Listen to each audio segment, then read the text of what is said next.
अब देखो guys, free fire में टोटल 20 एक्टिव कैरेक्टर्स है और फ्यूचर में इनकी संख्या बढ़ने ही वाली है, क्योंकि फ्री फायर वाले नए नए कैरेक्टर्स को जन्म देते ही रहते हैं। लेकिन हमारे पास गेम में ले जाने के लिए सिर्फ एक ही एक्टिव कैरेक्टर का स्लॉट है और एक स्लॉट में हम 20 एक्टिव कैरेक्टर्स को तो नहीं भर सकते ना। तो जाहिर सी बात है, कंफ्यूजन तो होगा ही, और हम इसी कंफ्यूजन को दूर करने के लिए तो वीडियो बनाते हैं भाई। शाबाश बेटा।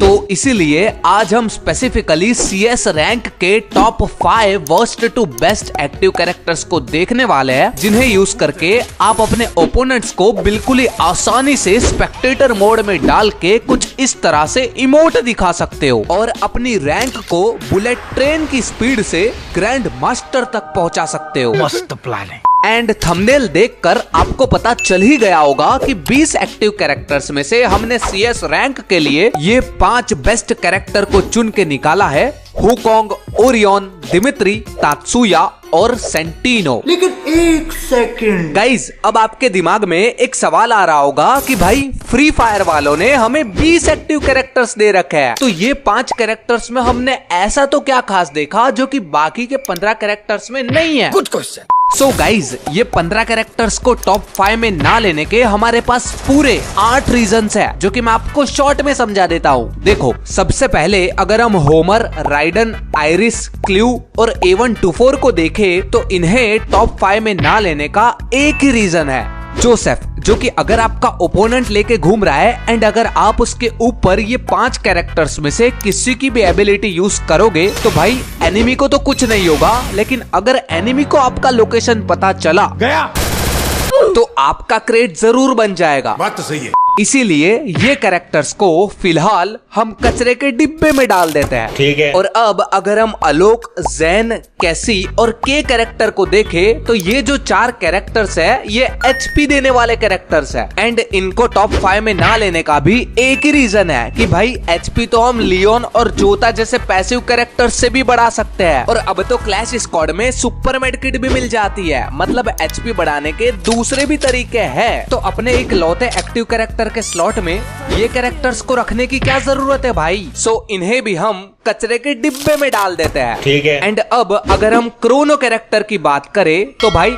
इसे टॉप 5 में ना लेने का भी एक ही रीजन है। देखो, CS रैंक में मैक्सिमम फाइट्स मिड रेंज या क्लोज रेंज में होती है, और वहां अगर आप क्रोनो की शील्ड को ओपन करोगे तो भाई एनिमी आपके शील्ड के अंदर घुस के आपको टपका देगा। तो इसीलिए इसे भी हम कचरे के डिब्बे में डाल देते हैं। ठीक है। और स्काइलर को टॉप 5 में ना लेने का भी एक ही रीजन है कि अभी के टाइम पे स्काइलर की जो एबिलिटी है वो ग्लूवल्स को अचानक से नहीं तोड़ पाती है, मतलब इसे ग्लूवल तोड़ने में 1-2 सेकंड का टाइम लगता है, और 1-2 सेकंड में तो कोई भी ओपोनेंट आसानी से तात्सुया जैसे कैरेक्टर्स का यूज करके कवर में जा सकता है। तो इसीलिए स्काइलर को भी हम कचरे के डिब्बे में डाल देते हैं। ठीक है। एंड अब अगर हम स्टेफी कैरेक्टर को देखें तो इसे टॉप 5 में ना लेने का भी एक ही कारण है कि इसकी जो एबिलिटी है वो क्लैश स्क्वाड में कुछ काम की ही नहीं है, क्योंकि क्लैश स्क्वाड में हमें एक ही ग्रेनेड मिलता है और पता नहीं क्यों मैक्सिमम बंदे CS में ग्रेनेड्स का यूज ही नहीं करते हैं भाई। सो इसीलिए इसे भी हम कचरे के डिब्बे में डाल देते हैं। ठीक है। और अब हम अपने नए नवेले कैरेक्टर कोडा की बात करें तो इसे टॉप 5 में ना लेने के हमारे पास 2 रीजंस है। पहला तो ये कि अगर बाय चांस आपका ओपोनेंट किसी दीवार के पीछे बैठा हुआ है या लेटा हुआ है या आपकी पीठ के पीछे खड़ा हुआ है तो भाई वो आसानी से कोडा की नजरों को धोखा दे देगा। यही नहीं, दूसरा रीजन भी सिंपल है कि कोडा कैरेक्टर क्लोज रेंज फाइट्स में हमारे किसी काम का ही नहीं है, तो इसीलिए इसे भी हम कचरे के डिब्बे में पहुंचा देते हैं। ठीक है। और बाकी के बचे 2 कैरेक्टर्स इग्निस और केंटा, देखो फिलहाल इनकी जो एबिलिटी है वो अपने टॉप 5 कैरेक्टर्स के सामने टट्टी है, तो इन्हें भी हम उसी में डाल देते हैं। ठीक है। सो अब यहाँ पे बचते हैं अपने टॉप 5 कैरेक्टर्स और हमें इनमें से भी टॉप के नंबर 1 बेस्ट कैरेक्टर को खोजना है। तो चलिए फिर अब हम अपनी वीडियो के मेन टॉपिक पे आते हैं और देखते हैं कि ये 5 कैरेक्टर्स में से CS रैंक के लिए वर्स्ट और बेस्ट एक्टिव कैरेक्टर कौन सा है। और गाइज सबसे पहले हम वर्स्ट कैरेक्टर से स्टार्ट करेंगे एंड धीरे धीरे बेस्ट कैरेक्टर की तरफ बढ़ेंगे। और अपने 5 एक्टिव कैरेक्टर्स में से CS रैंक के लिए जो सबसे वर्स्ट एक्टिव कैरेक्टर है वो है जीवन दान देने वाला अपना दिमित्री कैरेक्टर। क्या प्रॉब्लम है मेरे अंदर? प्रॉब्लम तो है, लेकिन प्रॉब्लम से पहले हम इसकी खूबियों के बारे में बात कर लेते हैं। देखो, दिमित्री कैरेक्टर को अगर आप सोनिया कैरेक्टर के साथ गेम में ले जाना चाहो तो लेके जा सकते हो। ये बहुत सी सिचुएशंस में आपकी मदद कर सकता है। जैसे अगर आप एनिमी के साथ मिड रेंज में किसी कवर या ग्लूवल का सहारा लेके फाइट कर रहे हो और अगर एनिमी आपको हेडशॉट मार देता है या कुछ ज्यादा ही डैमेज देके आपको नॉकडाउन की सिचुएशन में ला देता है, तो सोनिया कैरेक्टर की मदद से आपको नॉक होने से पहले 2 सेकंड का टाइम मिल जाएगा। तब तक आप दिमित्री कैरेक्टर की एबिलिटी को एक्टिवेट कर सकते हो और बगैर किसी फालतू रैंडम टीममेट की मदद के वापस से रिवाइव हो सकते हो। क्या बात है? या अगर आप ऐसी सिचुएशन में फंसे हो जहां आपके टीममेट्स नॉक हुए पड़े हैं और आप एनिमी के साथ फाइट में बिजी हो, तो आप दिमित्री की एबिलिटी अपने टीममेट्स के करीब यूज करके उन्हें वापस से रिवाइव कर सकते हो, जिससे एनिमीज भी डिस्ट्रैक्टेड रहेंगे और आपके टीममेट्स भी रिवाइव हो जाएंगे। क्या बात है? और इन्हीं खूबियों की वजह से हमने दिमित्री को टॉप 5 में जगह दी है, लेकिन 2 बड़े प्रॉब्लम्स की वजह से ये बाकी के टॉप 4 एक्टिव कैरेक्टर से पीछे रह जाता है। जिसमें से पहली प्रॉब्लम है इसका कूल डाउन पीरियड, जो कि बाकी के 4 कैरेक्टर्स के मुकाबले सबसे ज्यादा है, 90 सेकेंड्स। और इसकी दूसरी प्रॉब्लम ये है, आप खुद देख लो।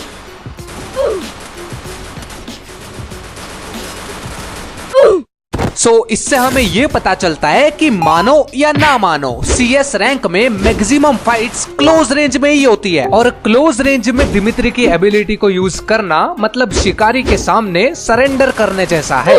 एंड इन्हीं प्रॉब्लम्स की वजह से दिमित्री 5 नंबर पे आता है। ठीक है, समझ गया। तो चलिए गाइस, अब हम बढ़ते हैं CS रैंक के टॉप 5th से 4th एक्टिव कैरेक्टर की तरफ, जो कि है एनिमीज को कंफ्यूज करने वाला अपना सेंटीनो कैरेक्टर। मुझे क्यों तोड़ा? वो मैं आपको थोड़ी देर में बताता हूँ, लेकिन उससे पहले आप लोग ये जान लो कि हमने इसे दिमित्री से ऊपर क्यों रखा है। बताओ। देखो, दिमित्री के अंदर हमें जितनी भी प्रॉब्लम्स देखने को मिलती है वो अपने सेंटीनो कैरेक्टर के अंदर नहीं है। एंड क्लोज रेंज फाइट्स में यह हमें मरने से भी बचाता है। जैसे देखो, अगर आपको एनिमी की लोकेशन पता है और अगर आप एनिमी के ऊपर डायरेक्ट रश करना चाहते हो, तो आप सेंटीनो का मैनिक्विन यानी ये पुतला किसी कवर में छोड़ के एनिमी के ऊपर रश करते हो। लेकिन अगर एनिमी आपको कुछ ज्यादा ही डैमेज दे देता है और आपको लगता है कि भाई अब यहाँ पे रहना खतरे से खाली नहीं है, तो आप दोबारा से एबिलिटी का बटन क्लिक करके इजीली कवर में जहाँ अपने सेंटीनो का पुतला छोड़ा था वहाँ जाके अपनी मलम पट्टी कर सकते हो। हलवाई क्या? और अगर एनिमी आपका मैनिक्विन फोड़ देता है तो वो 5 सेकंड के लिए कुछ इस तरह से मार्क भी हो जाएगा, अगर उसके पास जोसेफ नहीं है तो। अच्छा। एंड अगर आपको सेंटीनो कैरेक्टर का अच्छे से यूज करना आ गया तो भाई आप एनिमीज को पागलों की तरह कंफ्यूज करके मारोगे। मैं नहीं मानता। अब अगर हम इसकी प्रॉब्लम्स की तरफ नजर घुमाए तो सेंटीनो कैरेक्टर को CS रैंक में यूज करने की एक नहीं 4 प्रॉब्लम्स है, जिसमें से 3 प्रॉब्लम्स ऐसी है जिसकी वजह से तो आप टेलीपोर्ट ही नहीं हो पाओगे। कैसा? देखो, अगर आप ये पुतले से 60 मीटर दूर चले जाते हो, या अगर आपको पुतला छोड़े हुए यानी सेंटीनो की एबिलिटी ऑन किए हुए 25 सेकंड हो चुके हैं, या अगर सेंटीनो का पुतला कोई एनिमी फोड़ देता है, तो भाई आप एबिलिटी का बटन दबाते रह जाओगे, लेकिन सेंटीनो भैया आपको टेलीपोर्ट नहीं करा पाएंगे। ठीक है। एंड चौथी प्रॉब्लम तो और भी भयानक है, जिसको समझने के लिए मैं आपको एक क्लिप दिखाता हूँ। देखो, ये क्लिप देखकर आप लोगों को आइडिया आ ही गया होगा कि मैं क्या कहना चाहता हूँ। भाई, अगर कोई एनिमी सेंटीनो के मैनिक्विन पे निशाना लगा के आपके इंतजार में बैठा है और तभी अगर आप टेलीपोर्ट हो जाते हो,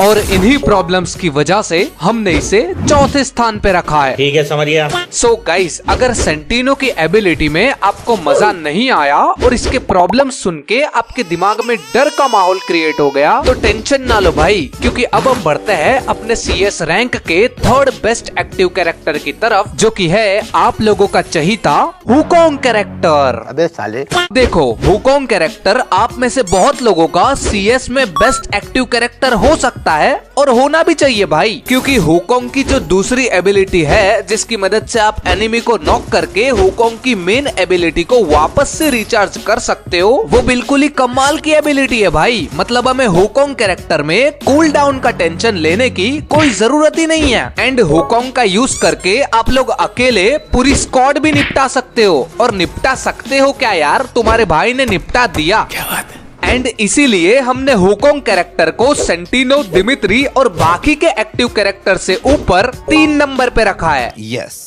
लेकिन गाइस, इसके अंदर एक बहुत बड़ी प्रॉब्लम है जो कि हमारे नंबर 1 कैरेक्टर के अंदर नहीं है, और यही प्रॉब्लम की वजह से हमने इसे ओरियन एंड तात्सुया कैरेक्टर से पीछे रखा है। एंड हुकोंग की ये प्रॉब्लम आप में से सभी लोगों को पता भी होगी और आपका एनिमी भी ये प्रॉब्लम जानता है। इसीलिए तो आप सिर्फ हुकोंग की झाड़ी के सहारे ओपन में नहीं घूम सकते हो, क्योंकि अगर आपके एनिमी ने आपको घूमता हुआ देख लिया तो आपका ये हाल होगा।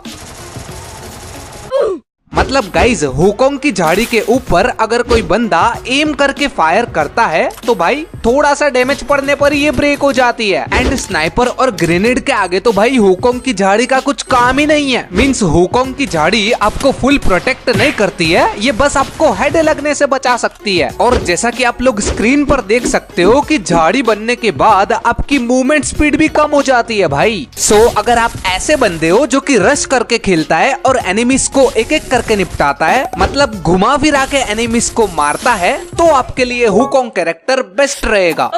बट अगर आपके गेम प्ले के साथ हुकोंग कैरेक्टर फिट नहीं हो रहा है तो भाई पहले या दूसरे नंबर का कैरेक्टर आपके लिए बेस्ट हो सकता है। एंड ओरियन और तात्सुया कैरेक्टर में से सेकंड नंबर का कैरेक्टर खोजने से पहले मैं आपको बता देता हूँ कि भाई फर्स्ट नंबर के कैरेक्टर का हम जो कैरेक्टर कॉम्बिनेशन बताने वाले हैं वो बिल्कुल ही नेक्स्ट लेवल होने वाला है, तो उसे मिस मत करना, ठीक है? हाँ। लेकिन फिलहाल हम अपने सेकंड कैरेक्टर को देखते हैं जो कि है अपना तात्सुया कैरेक्टर। अब देखो, अगर फ्री फायर वालों ने तात्सुया की एबिलिटी को पिछले अपडेट्स में ना धोया होता तो ये CS रैंक का नंबर 1 एक्टिव कैरेक्टर हो सकता था, लेकिन अफसोस कि फ्री फायर वाले ऐसा नहीं चाहते हैं। बट फिर भी हमने इसे दिमित्री, सेंटिनो एंड हुकोंग कैरेक्टर से ऊपर इसीलिए रखा है क्योंकि CS रैंक में मैक्सिमम फाइट्स रश वाली होती है, और जहाँ पे रश की बात आती है वहाँ पे तात्सुया कैरेक्टर का नाम ही याद आता है भाई, क्योंकि इसकी एबिलिटी ही कुछ ऐसी है। देखो, अगर आपने एनिमी को डैमेज दिया है और अगर एनिमी किसी कवर में छुप गया है तो आप तात्सुया कैरेक्टर का यूज करके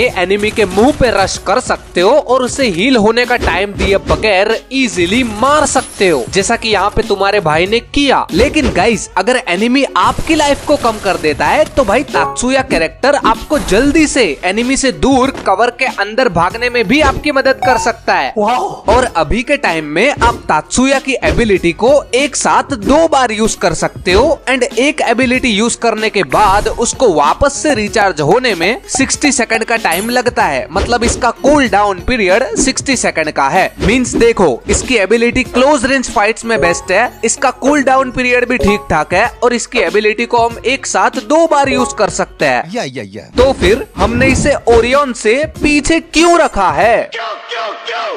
सो गाइस, ये क्यों के हमारे पास 2 रीजंस है जो कि OB47 एंड OB43 अपडेट से पहले नहीं थे, लेकिन अब है। तो देखो, OB43 अपडेट में अपने तात्सुया कैरेक्टर के साथ पहला कांड हुआ कि इसकी एबिलिटी को पहले हम एक साथ 3 बार यूज कर सकते थे, जिसे फ्री फायर वालों ने 2 बार में सीमित कर दिया। और ये तो चलो ठीक है, लेकिन OB47 अपडेट में तो भैया तात्सुया के साथ और भी खतरनाक कांड हुआ है। देखो, पहले अगर हम इसकी एबिलिटी को एक बार यूज करते थे तो दोबारा इसकी एबिलिटी यूज करने के लिए हमें 1 सेकंड वेट करना पड़ता था, जो कि ना के बराबर है। लेकिन अब अगर हम इसकी एबिलिटी को एक बार यूज करते हैं तो दूसरी बार एबिलिटी यूज करने के लिए हमें 5 सेकंड का वेट करना पड़ता है भाई। मतलब OB43 और OB47 अपडेट के बाद फ्री फायर वालों ने तात्सुया की स्पीड में ब्रेक लगाने का काम किया है। और एक बात बताओ तात्सुया की एबिलिटी के साथ एक और कांड हो गया है। मतलब तात्सुया की एबिलिटी एक और बार चेंज हो गई है। क्या बात कर रहे हो यार? मतलब मैंने जो इतनी मेहनत की वो सब बेकार? नहीं, अभी भी तात्सुया कैरेक्टर सेकंड नंबर पे ही है। एबिलिटी को देख। ठीक है गाइस, तो अपने तात्सुया की एबिलिटी एक और बार चेंज कर दी गई है और नई एबिलिटी के मुताबिक अब हम तात्सुया की एबिलिटी को सिर्फ एक ही बार यूज कर पाएंगे और उसके बाद हमारा कूल डाउन पीरियड 120 सेकंड यानी 2 मिनट तक चलेगा। लेकिन गाइस 2 मिनट के कूल डाउन का टेंशन लेने की हमें कोई जरूरत नहीं है, क्योंकि अब हम इसकी एबिलिटी को बिल्कुल हुकोंग की तरह यूज कर सकते हैं। मतलब एनिमी नॉक करने पर तात्सुया की एबिलिटी वापस से रिचार्ज हो जाएगी भाई। और आप लोगों को तो पता ही है कि अगर एक बार तात्सुया की एबिलिटी वापस से रिचार्ज हो गई तो उससे हम क्या क्या कर सकते हैं। सो इसीलिए अगर आप ऐसे बंदे हो जो कि एनिमी के अंदर घुस के उन्हें मारता है तो आपके लिए तात्सुया कैरेक्टर बेस्ट रहेगा। ठीक है, समझ गया। लेकिन मेरे को एक चीज समझ में नहीं आई कि ऑस्कर कैरेक्टर को तुमने कहाँ गायब कर दिया। हाँ गाइस, फ्री फायर के कैरेक्टर बाजार में ऑस्कर कैरेक्टर भी लॉन्च हो चुका है एंड ऑस्कर कैरेक्टर की जो एबिलिटी है वो तात्सुया कैरेक्टर जैसी ही है। तो अब आप लोग क्या कर सकते हो कि अगर आपको तात्सुया कैरेक्टर अच्छा नहीं लगता है तो आप ऑस्कर कैरेक्टर को यूज कर सकते हो। और हम ये दोनों कैरेक्टर्स का कंपैरिजन वीडियो भी बहुत जल्दी लाने वाले हैं, तो चैनल को सब्सक्राइब करके रखना, ठीक है? हाँ। तो चलिए अब हम बढ़ते हैं अपने फर्स्ट कैरेक्टर की तरफ और देखते हैं कि ओरियन कैरेक्टर को हमने CS रैंक का नंबर 1 कैरेक्टर क्यों बनाया। आखिर ऐसा तो क्या है इसमें जो कि अपने बाकी के 4 कैरेक्टर्स में नहीं है? हमको नहीं पता। तो देखो, अपने बाकी के 4 कैरेक्टर्स के अंदर हमें जितनी भी बड़ी बड़ी प्रॉब्लम्स देखने को मिलती है, जैसे दिमित्री क्लोज रेंज में काम नहीं आता है, सेंटिनो की एबिलिटी कितनी बार फेल हो जाती है, हुकोंग की झाड़ी को कोई भी उड़ा सकता है और तात्सुया की एबिलिटी की धज्जियां उड़ा दी गई है। ये सभी प्रॉब्लम्स जो कि मैंने आपको पिछले 10 मिनट में बताई वो अपने ओरियन कैरेक्टर के अंदर नहीं है। ये तो लेटेस्ट न्यूज़ है। एंड अगर हम ओरियन की खूबियों को देखें तो गाइज आप लोगों को पता ही होगा कि अगर एक बार हम ओरियन का गोला बन जाते हैं तो फिर हैकर भी हमारी 1 HP तक कम नहीं कर सकता है। और अगर ओरियन के गोले के 5 मीटर के रेडियस के अंदर कोई भी एनिमी आ जाता है तो भाई ओरियन कैरेक्टर एनिमी के अंदर से हर एक सेकंड 10-10 HP चूसता रहेगा, जिससे एनिमी तो आपकी HP कम नहीं कर पाएगा लेकिन आप एनिमी की HP कम करके अपनी HP को जरूर बढ़ा लोगे। और यही खूबियों की वजह से ओरियन कैरेक्टर CS रैंक में दूसरे एक्टिव कैरेक्टर से बहुत आगे निकल जाता है भाई। जलवा है हमारा। बट गाइज ऐसा भी नहीं है कि ओरियन कैरेक्टर के अंदर कोई प्रॉब्लम ही ना हो, इसके अंदर भी 2 प्रॉब्लम्स है, क्योंकि भाई फ्री फायर वाले नहीं चाहते कि आप लोग सिर्फ कैरेक्टर के दम पर ही एनिमीज का गेम बजा डालो, आपको खुद के स्किल्स भी लगाने पड़ेंगे यार। मेहनत करो मेहनत। सो देखो, ओरियन की पहली प्रॉब्लम ये है कि इसकी एबिलिटी को हम सिर्फ 3 सेकंड के लिए ही यूज कर सकते हैं। मींस हम ये लाल गोला एक बार में सिर्फ 3 सेकंड के लिए ही बने रह सकते हैं। और दूसरी प्रॉब्लम ये है कि ओरियन का गोला बनने के बाद हमारी 5% मूवमेंट स्पीड कम हो जाती है। लेकिन ओरियन कैरेक्टर की जो खूबियां हैं उनके आगे ये 2 प्रॉब्लम्स फीकी पड़ जाती है भाई। एंड हम अभी जो इसका कैरेक्टर कॉम्बिनेशन देखने वाले हैं वो तो भैया ओरियन की एबिलिटी पे 2 चांद और लगा देता है। अच्छा। सो देखो, ओरियन के साथ पहले स्लॉट में आपको रखना है मिग्यूल कैरेक्टर, जिसकी मदद से आप एनिमी को नॉक करने के साथ ही ओरियन की एबिलिटी को बिल्कुल हुकोंग की तरह वापस से रिचार्ज कर पाओगे। तो चलिए अब हम बढ़ते हैं दूसरे स्लॉट की तरफ, जिसमें आपको रखना है काइरोस कैरेक्टर। क्योंकि देखो, मिग्यूल कैरेक्टर तो एनिमी को नॉक करने पर आपको ईपी देगा, लेकिन अगर आप काइरोस कैरेक्टर को रखोगे तो ये आपको हर एक सेकंड 2-2 ईपी देता रहेगा। चाहे आप एनिमी को नॉक करो या ना करो, आपकी ईपी फुल होती रहेगी। एंड अगर एक बार आपकी ईपी फुल हो गई तो भाई काइरोस कैरेक्टर का ब्रेकर मोड चालू हो जाएगा, जिसकी मदद से आप एनिमी के वेस्ट को आसानी से तोड़ के एनिमी को इजीली फोड़ सकते हो।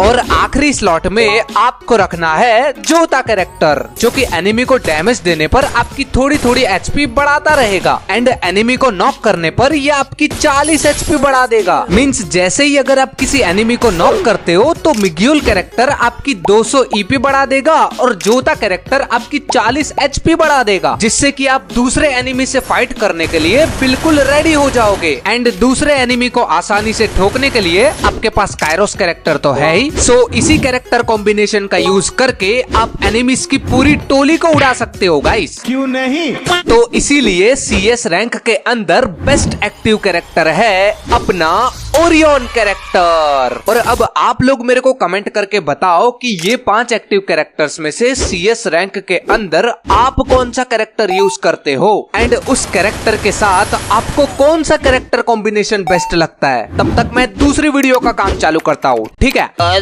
जाने से पहले वीडियो को लाइक कर देना, बराबर? चलो अगली वीडियो में मिलते हैं।